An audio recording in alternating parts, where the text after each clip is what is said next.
Radhe Radhe friend, जय Shri Krishna. Veena Deepak Soni YouTube channel में आप सभी का स्वागत है। फ्रेंड, आज सभी को सोमवती अमावस्या की ढेरों शुभकामनाएं। आज की इस वीडियो में मैं आप सभी को जानेंगे कि ज्येष्ठ मास में पड़ने वाली सोमवती अमावस्या का व्रत किस दिन किया जाएगा और इस दिन अधिक मास की समाप्ति भी हो रही है, तो क्या कुछ विशेष इस दिन किया जा सकता है। साथ ही जानेंगे कि सोमवती अमावस्या की पूजा का सबसे शुभ मुहूर्त क्या रहेगा और इस व्रत करने के बाद हमें प्राण का समय क्या होगा। पूजा के तुरंत बाद हम खा सकते हैं या फिर अगले दिन व्रत का प्रारंभ किया जाता है। साथ ही जानेंगे यदि आप सोमवती अमावस्या का पहली बार व्रत शुरू करना चाहते हैं तो क्या कर सकते हैं या फिर नहीं, पूजा पाठ कर सकते हैं या फिर नहीं। संपूर्ण जानकारी आज की इस वीडियो में मैं आप सभी को बताऊंगी। साथ ही जानेंगे कि पीरियड्स के तीसरे, चौथे, पांचवें दिन कौन से दिन पर आप पूजन कर सकते हैं। संपूर्ण जानकारी बहुत ही अच्छे से सुन लीजिएगा, समझ लीजिएगा और जानकारी थोड़ी भी अच्छी लगी तो मेरी आवाज़ को पहली बार सुन रहे हो तो वीडियो को लाइक करके चैनल को तो सब्सक्राइब करके पास वाले बेल आइकन को प्रेस कर लीजिएगा। तो चलिए जान लेते हैं कि सोमवती अमावस्या की संपूर्ण जानकारी और इस दिन के संपूर्ण नियम। तो देखिए, जब भी अमावस्या तिथि सोमवार के दिन पड़े तो उसे सोमवती अमावस्या कहा जाता है और इस दिन व्रत रखा जाता है। साथ ही पीपल के वृक्ष की इस दिन पूजा की जाती है। इस प्रकार से वट सावित्री के दिन वट वृक्ष की पूजा की जाती है, उसी प्रकार से उसी नियम से सोमवती अमावस्या के दिन पीपल वृक्ष का पूजन किया जाता है। तो देखिए, साल 2026 में 15 जून को ही पुरुषोत्तम मास अधिक मास की समाप्ति हो रही है और इसी दिन सोमवती अमावस्या भी पड़ रही है। तो इस दिन कई लोग दान पुण्य के कार्य भी करेंगे। पूजा पाठ इस दिन बहुत बढ़ चढ़कर होगा। अधिक मास की समाप्ति होने की वजह से इस बार सोमवती अमावस्या और भी ज़्यादा विशेष हो गई है और जो भी लोग पुरुषोत्तम मास में 1 महीने से पूजा पाठ कर रहे हैं वे इस दिन अपने इस व्रत का अधिक मास के नियम का उद्यापन करेंगे। दान उद्यापन की वीडियो मेरे चैनल पे आ चुकी है, लिंक मैं डिस्क्रिप्शन में दे दूंगी, आप वहां से भी वह पूजा विधि देख सकते हैं कि अधिक मास का उद्यापन हमें किस प्रकार करना है। दान पुण्य का कार्य करेंगे और साथ ही में जो लोग इस दिन सोमवती अमावस्या का व्रत पहले से करते आ रहे हैं इस दिन भी अपना व्रत रखेंगे और पूजा पाठ करेंगे, फेरी लगाएंगे और अपने पति की दीर्घायु के लिए भगवान से प्रार्थना करेंगे। और अब जान लेते हैं कि इस साल पहली बार सोमवती अमावस्या का यदि आप व्रत उठाना चाहते हैं, शुरू करना चाहते हैं तो कर सकते हैं या नहीं कर सकते। तो देखिए, इस चीज़ को अच्छे से समझ लीजिएगा। कई जगहों पर ऐसा नियम होता है कि जो अधिक मास चल रहा है तो केवल उसी महीने में कोई नया व्रत शुरू नहीं किया जाता, लेकिन कई राज्यों में ऐसा होता है कि यदि एक बार अधिक मास मल मास लग गया तो उसके बाद से पूरे साल में कोई भी प्रकार का नया व्रत शुरू नहीं किया जा सकता। अगले साल जब होलिका दहन हो जाएगा उसकी समाप्ति के बाद ही फिर हम कोई नया व्रत शुरू कर सकते हैं। तो जैसे आपके यहाँ पर परंपरा हो वह कार्य आप कर सकते हैं। अगर आपके यहाँ पर केवल एक ही महीने जब तक कि अधिक मास चल रहा है तब तक का नियम व्रत शुरू नहीं किया जाता, तब तो आप इस साल भी सोमवती अमावस्या का नया व्रत शुरू कर सकते हैं। हमारे राजस्थान में तो व्रत मल मास में शुरू नहीं किया जाता, उसके अलावा हम व्रत शुरू कर सकते हैं। लेकिन यूपी बिहार की साइड में आप लोगों की यह नियम होता है कि आप लोग मल मास लगता है तो आप लोग व्रत नहीं कर सकते। होलिका के दहन के बाद ही आप लोग नया व्रत शुरू कर सकते। जो आपकी परंपरा उसके हिसाब से आप लोग व्रत कर सकते हैं। आप अपने घर के आसपास में अपने बड़े बुजुर्गों से पूछ लीजिएगा और फिर उस अनुसार आप चाहे तो इस व्रत को उठा सकते हैं। अब देखिए, इसमें कई सारे लोग सवाल करते हैं कि इस दिन क्या कोरा साड़ी पहनना चाहिए या फिर पहले से धुली हुई जो साड़ी उसको ही पहन सकते हैं। तो देखिए, इसमें कोरे साड़ी का कोई भी नियम नहीं होता है। इस व्रत में सोना धोबिन की पूजा की जाती है और पीपल वृक्ष की परिक्रमा लगाई जाती है। 108 बार फेरी का इसमें नियम होता है। यह बात भी आप खास रूप से ध्यान रखिएगा। जिस प्रकार से वट सावित्री की पूजा होती है लगभग उसी प्रकार से सोमवती अमावस्या की भी पूजा होती है। वट सावित्री की पूजा में हम जो एपन आप लोगों के लगता है उसे लगा सकते हैं, उसी से वट सावित्री की प्रतिमा चित्र बनते हैं। हमारे यहाँ पर ऐसा कोई रिवाज नहीं होता। इस पूजा में सोना धोबिन का चित्र बनाया जाता है तो आप लोग चित्र बना सकते हैं। हमारे यहाँ पर एपन नहीं लगाया जाता, नहीं चित्र बनाया जाता है। बस पीपल के वृक्ष की पूजा की जाती है। फिर सेम उसी तरीके से श्रृंगार सामग्री चढ़ाई जाती है, फल मिठाई इत्यादि भोग लगाया जाता है। और अमावस्या की तिथि है तो आप चाहे तो खीर का भोग लगाए तो वह और भी उत्तम हो जाता है। उसी प्रकार से पूजा होती है।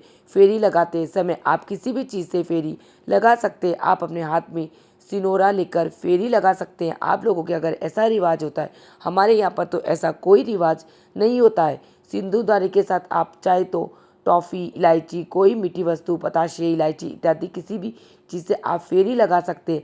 हमारे यहाँ पे सिंदूरदानी लेकर फेरी नहीं लगाई जाती। हमारे राजस्थान में तो इलायची, पताशे, मिठाई किसी भी चीज़ से फेरी लगाकर लगाते हैं और सेम उसी प्रकार से यह पूजन किया जाता है। यदि आप 108 परिक्रमा न लगा पाए तो जितना आपसे बन पड़े 11, 21, 51 उतनी फेरी आप इस पूजा में लगा सकते हैं। और पीपल वृक्ष में कच्चे दूध को सींचना बहुत ही अच्छा माना जाता है, जल से सींचा जाता है। तो इस प्रकार से हम इस पूजा को करते हैं। अब आप सभी जानिए कि इस दिन सूर्योदय पहले हम लोग फेरी वाला जो पूजा पाठ होता है वह कर लेते हैं, क्योंकि गर्मी बहुत अधिक प्रचंड है। कई लोग दोपहर के समय भी इस दिन पूजन करते हैं। तो आप देख लीजिएगा आसपास में जिस समय आपकी यहाँ पर पूजा हो रही है उस समय भी आप इस पूजन को कर सकते हैं। सोमवती अमावस्या का वह जो व्रत है वह अपने पति की दीर्घायु और अखंड सौभाग्य की प्राप्ति के लिए किया जाता है। तो वही पीपल के वृक्ष के नीचे ही बैठकर आप सोना 2 पिन के व्रत की कथा जरूर ही सुनिएगा। मैं भी अपने चैनल के माध्यम से सोमवती अमावस्या की व्रत कथा सुनाती हूँ। तो आप चाहे तो मेरे चैनल के माध्यम से मेरे द्वारा भी सोमवती अमावस्या की व्रत की कथा वही पीपल वृक्ष के नीचे बैठकर सुन सकते हैं। व्रत कथा सुनने के बाद में पूरे मन से और भाव से आरती कर लेते हैं। और इस दिन शंकर की जो भी सामग्री है वो आप चाहे तो किसी ब्राह्मण को, किसी सुहागन स्त्री को या मंदिर इत्यादि में दान जरूरी कीजिएगा। वैसे तो अमावस्या की तिथि है तो अपने पितरों की निर्मित, पशु पक्षियों के निमित्त मछलियों को आटा खिलाना या फिर गाय को आटा खिलाना ये सब बहुत ही अच्छा माना जाता है। इससे पितृ भी तृप्त होते हैं फ्रेंड्स। तो इस दिन बढ़ चढ़ कर हमें जो भी दान पुण्य जरूर ही करना चाहिए। और वैसे भी 3 वर्ष में आने वाला अधिक मास इस दिन समाप्त हो रहा है, तो दान पुण्य तो हमें बहुत अधिक मात्रा में इस दिन करना ही चाहिए। और देखिए भगवान हम सभी के सामर्थ्य को पहले से जानते हैं कि हम कितने पानी में। तो ऐसा नहीं है कि आपका सामर्थ्य अच्छा खासा हो लेकिन आप थोड़ा सा ही दान पुण्य करें। जितना हो सके अधिक मास की अमावस्या तिथि है, बढ़ चढ़ कर दान पुण्य जरूरी कीजिएगा। बात कर लेते हैं कि इस दिन व्रत के बाद क्या हम खाना पानी कर सकते हैं, खा सकते हैं या नहीं। तो देखिए कई लोग ऐसे हैं जो सोमवती अमावस्या में पूजा के बाद में मीठा भोजन कर लेते हैं। तो आप चाहे तो मीठा भोजन आप कर सकते हैं। और देखिए अमावस्या तिथि के दिन ना तो बाल धोए जाते हैं, ना ही नाखून काटे जाते हैं। यह पहले से परंपरा है और हम सभी को पहले से मालूम भी होनी चाहिए। अमावस्या की तिथि के बारे में गरुड़ पुराण में लिखा हुआ है कि अमावस्या तिथि पर पितरों के लिए तर्पण, पिंडदान जैसे अनुष्ठान करने से उनकी आत्मा को शांति मिलती है, उनके वंशजों को आशीर्वाद प्राप्त होता है। अमावस्या तिथि पर स्नान, ध्यान, पूजा, प्रार्थना, तप और दान पुण्य जैसे कर्म किए जाते हैं। और ज्येष्ठ मास की अमावस्या तिथि साल भर में आने वाली सभी अमावस्या तिथि में सबसे अधिक विशेष और शुभ फलदायी बताई गई है। इस साल सोमवती अमावस्या का महत्व और भी अधिक बढ़ गया है, क्योंकि इस साल अधिक मास चल रहा है और इस अमावस्या तिथि को निर्जला अमावस्या तिथि भी कहते हैं। तो देखिए साल 2026 में 14 जून 2026 को दोपहर 12:20 पर सोमवती अमावस्या प्रारंभ होगी, जो कि 15 जून 2026 को सुबह 8:24 पर प्रारंभ होगी। तो ऐसे में उदय तिथि के अनुसार 15 जून 2026 के दिन सोमवती अमावस्या का व्रत भी रखा जाएगा। इस दिन स्नान करने के लिए सबसे शुभ मुहूर्त ब्रह्म मुहूर्त का समय रहेगा। 15 जून 2026 को सुबह 4:04 से लेकर सुबह 4:44 के बीच में इस दिन स्नान, जप, तर्पण, दान करने से पितृ का आशीर्वाद प्राप्त होता है और जीवन में सुख समृद्धि की प्राप्ति होती है। 15 जून को सोमवती अमावस्या की तिथि पर अभिजीत मुहूर्त का समय रहेगा। सुबह 11:54 से लेकर दोपहर 12:49 के बीच में। अभिजीत मुहूर्त में आप कोई भी शुभ या मांगलिक कार्य इस दिन कर सकते हैं। और इस दिन अमृत काल का समय रहेगा सुबह 11:28 से लेकर दोपहर 12:52 के बीच में। बात करें स्वार्थ सिद्ध योग की, जो कि सुबह 5:27 से लेकर सुबह 7:08 तक प्राप्त हो रहा है। और इस दिन विजय मुहूर्त का भी समय रहेगा दोपहर 2:40 से लेकर दोपहर 3:24 के बीच में। गोधूली बेला का मुहूर्त रहेगा शाम 7:02 से लेकर शाम 7:26 के बीच में। इस दौरान आप किसी भी पीपल वृक्ष के नीचे इस दिन एक घी का दीपक भी जरूर प्रज्वलित कीजिएगा।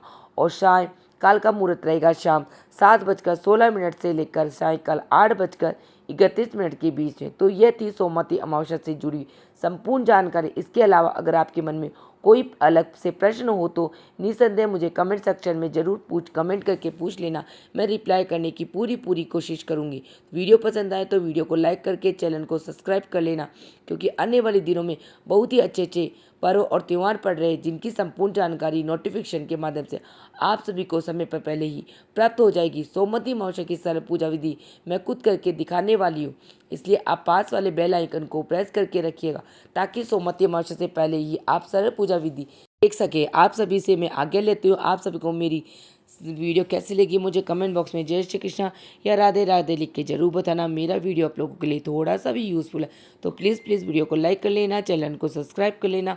फिर मिलते किसी और वीडियो में, तब तक के लिए जय श्री कृष्णा राधे राधे। और आप सभी को सोमवती अमावस्या की ढेरों शुभकामनाएं।